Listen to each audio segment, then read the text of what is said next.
Okay, good day. This is part 2 of lecture 4.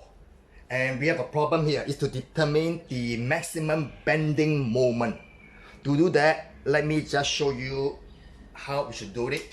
For the figure on the left, we draw a free body diagram with a load.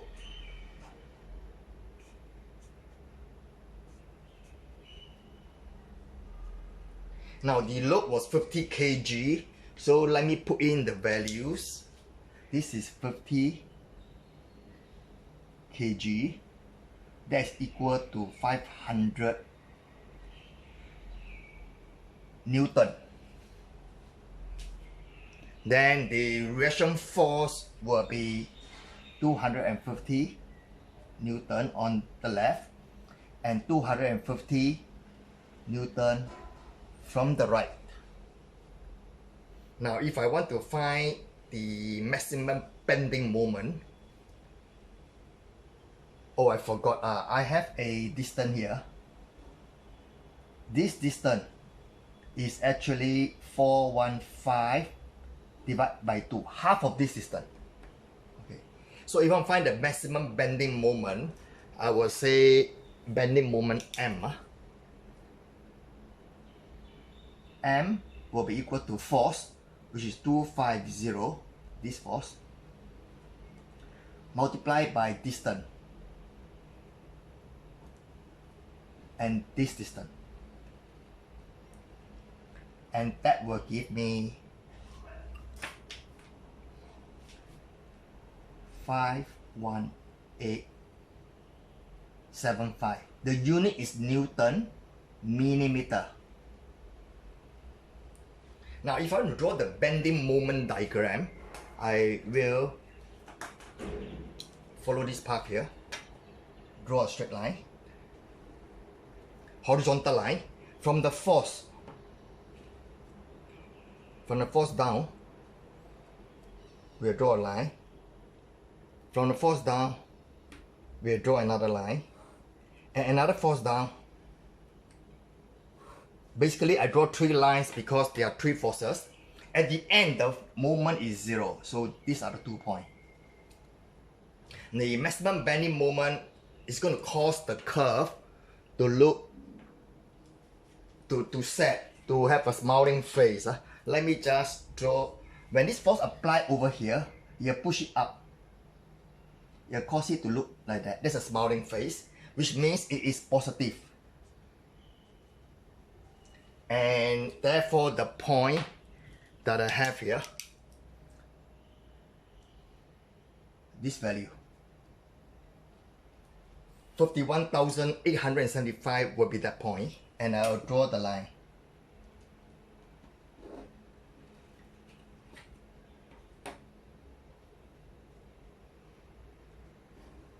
Because it's all lines, it's also a good habit to identify the area shaded, so we have a habit of shading them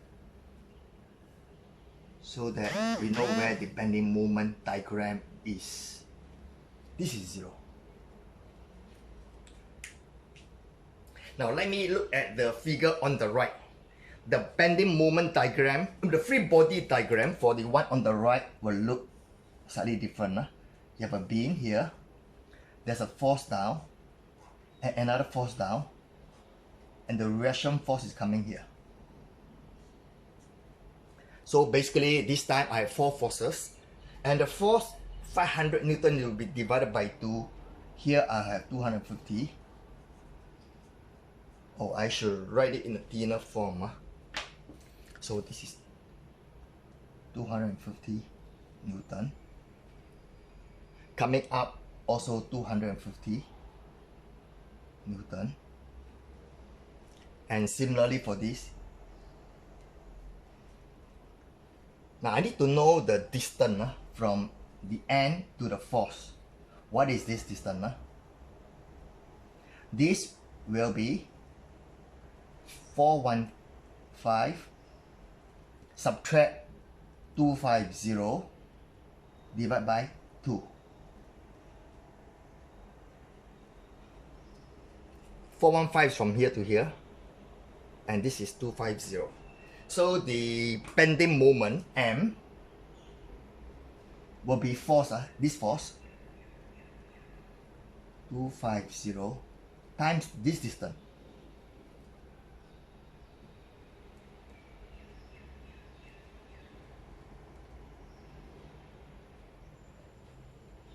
And we will have a value of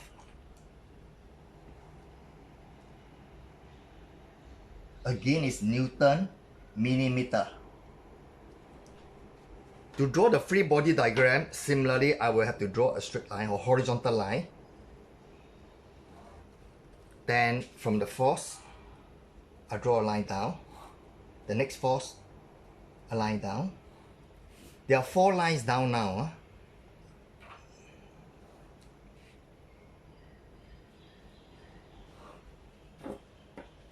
Now at the end is again 0.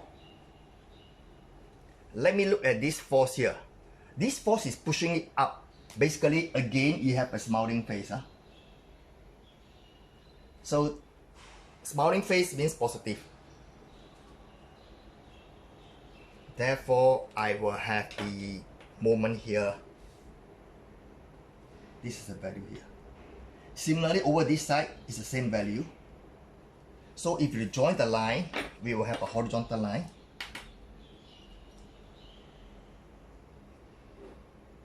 And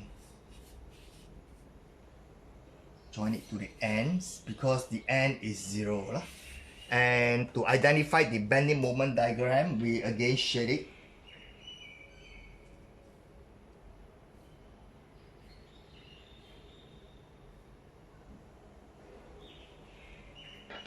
Now the interesting thing to look at these two parts is this.